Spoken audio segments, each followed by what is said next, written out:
BetOnline is the world's most trusted sports betting platform. It's that simple. And it's your number one source for betting on all that madness, you know what I mean? Whether you're a seasoned veteran fan or a first-time bettor, BetOnline has your back. It's your number one sports betting companion. With the largest selection of odds on everything college basketball to a $200,000 bracket contest, BetOnline will continue to be your number one source for sports betting. From every Cinderella story to every hat trick, BetOnline is there for you. All the games, all the plays, all the odds, all the stats, all the everything. BetOnline, the game starts here. Do you want a bite?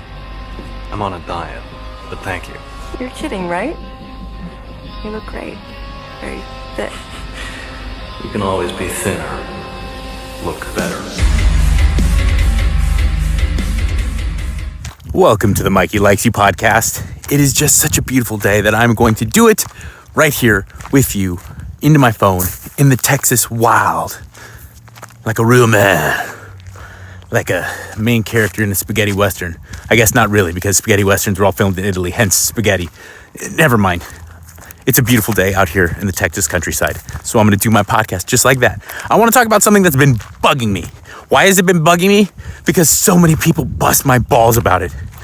I mean, literally in real life, not online, people asking for advice, fitness advice. I love that. I encourage it. Please do it. Check out my Patreon if you have some advice that you're in need of. This bugs me because I deal with it arguing with people in real life. I argue. I have to get in arguments. I don't want to get in arguments. I really don't want to. I don't care about anything that much. Deadlifts and back squats. People can't just agree that they're very effective, they're very meaningful exercises, but they're also pretty dangerous, and you gotta enter into those with caution. People get on teams. If you're not squatting, you're not deadlifting. In fact, even if you deadlift, but you deadlift sumo style, you're a pussy. Oh, too dangerous. There's far better movements in the squat and the hinge pattern. Why even do it? Too much stress. Everyone shut the fuck up. Antonio Brown was an excellent wide receiver in the NFL, and he seems like a darn good guy. So much love to him. But he was on Joe Rogan recently, a little boutique show. You may have heard of it. And he said this. You like deadlifts? I think they can fuck your back up. Them shits is trash, bro. You do a deadlift, you just fucking your back up. You can fuck your back up. Yeah, I don't know who made up do deadlifts. That's the worst shit Power you could ever lifters? do. Like, for what, though? Like, what is it? You're never going to do that motion and fight it, and what is it? It's supposed to make your back strong? It's supposed to make your overall chain strong. It's one of the best exercises to make your overall chain strong. So trash. Because you're picking up the bar off the ground, like, and there's already gravity. Right? And So a lot of stress on that lower back. Super stress on your lower back, your knees. You got to... So technically he's right. Yeah, they are. They provide a lot of stress specifically to the lumbar region, which is dangerous. That is one of the reasons why I can't fully program deadlifts with safety. Same with back squats for everyone. That's why the Apex program, the greatest workout program ever, my workout program, available exclusively at Train Heroic, I'll put a link in the show notes below, doesn't have deadlifts for back squats in it. That being said, when it comes to bang for your buck, when it comes to overall performance enhancement, body manipulation, physique manipulation, gaining muscle, losing body fat, metabolic health, mechanical tension, deadlift and back squat are the best. That's it. The other day, I'm at jiu-jitsu, I'm doing hard rounds, really sweaty, my man parts are grease, that stink. Sure enough, I look at the clock and I'm like, oh no, I'm about 20 minutes behind schedule to go pick up my daughter from school. I'm gonna see other parents, I'm gonna see other kids, my daughter's gonna be embarrassed, I'm gonna be embarrassed. Luckily, I had the Mando starter pack in the back of my truck. I used some of the cream tube deodorant and some of the deodorant body wipes, and head to toe, I was smelling flowery fresh. No joke! And right now, there's no better time for you new customers to get a starter pack. Get yourself some of that stick deodorant, some of that cream tube deodorant that I use. Plus, you get 2 free products of your choice, like the body wash or like those deodorant wipes that I was using. Yeah, buddy. Use the code Mikey, M-I-K-E-Y. Get yourself free shipping and $5 off. That's an over 40% saving on the Mando starter pack, and you're getting the best of the best. ShopMando.com. Please support the show and let them know that I sent you. Use the promo code Mikey, ShopMando.com. Deadlift and squat are the best. They're the two best exercises. They're also very dangerous. I was recently on the First Optimal podcast, as I am every week, with my man Joe Miller. He runs First Optimal. The best place to get your peptide and hormone needs, home health, they are the best. Check it out. Also use the code Catherwood10 if you're so interested. Save yourself some money. And let them know I sent you. First Optimal, they're great. They had a sports performance coach on by the name of Eli Coffey. And he was actually really smart and very cool.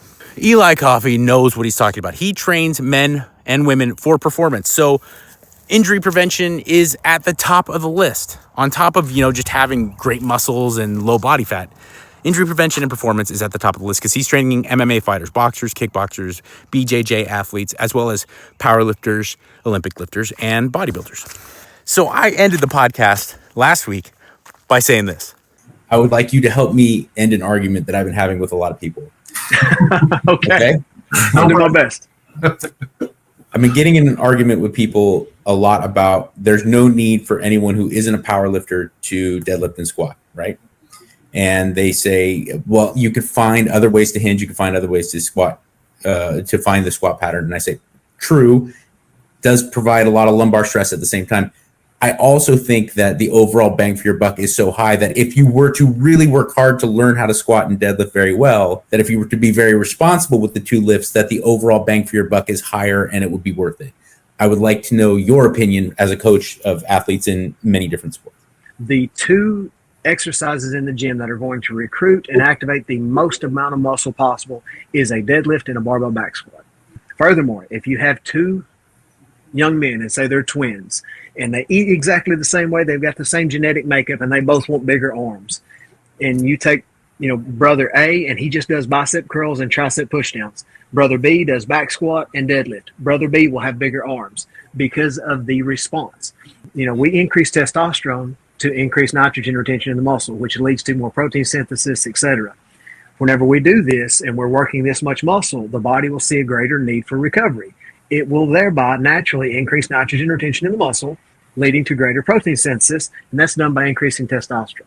Now, I think where people run into issues is they think they've got a max on them, or they think they have to squat, exceptional percentages at very low rep ranges. But to your point, it's not the exercise that's going to cause you trouble. It's your mechanics in the exercise. So as you're beginning to lift heavier and heavier, your margin for error becomes less. You want to look at these things and make sure that mechanically you are able to do them correctly before you start getting into, very high percentages where the risk begins to be more. But I think squats and deadlifts are great. If you can do them, do them. You should. Are squats, back squats, and deadlifts dangerous? Yes. But if you know how to do them and you work really hard and you get really disciplined and you check your ego at the door and you don't go too heavy until you learn how to do them, they're no more dangerous than any other weight-bearing exercise. And I mean that. Here's the reality. They are that good. Bang for your buck, back squat and deadlift are that good. And a lot of people do them. And a lot of people get hurt. You know why? Because 1% of people who actually do the back squat and the deadlift know how to fucking back squat and deadlift. Especially deadlift. I see so many people nowadays. And I'm happy people are putting weight on a bar. But so many people are deadlifting with the bar too far away from their shins. And they're pulling their hips up way too quickly, and they're getting down like they're going to squat it up with their shoulders way high in the air. Their weight is too far. My point being, so many people deadlift poorly, and that's why so many people, once they start adding weight, they hurt themselves. If you really checked yourself before you wrecked yourself, you wouldn't wreck yourself. Deadlifts and squats are that good, but don't do them unless you know how to do them. And have the discipline and the self-awareness to know if you don't know how to do them. And if you don't know how to do them and you want to learn how to do them, go to my Patreon and sign up and I'll help you. Yeah, buddy. Anyway, that's my overall breakdown. Do you have to deadlift and back squat? Of course not. If you can, should you? Absolutely. That's the best way to sum it up. All right, thanks. Love you.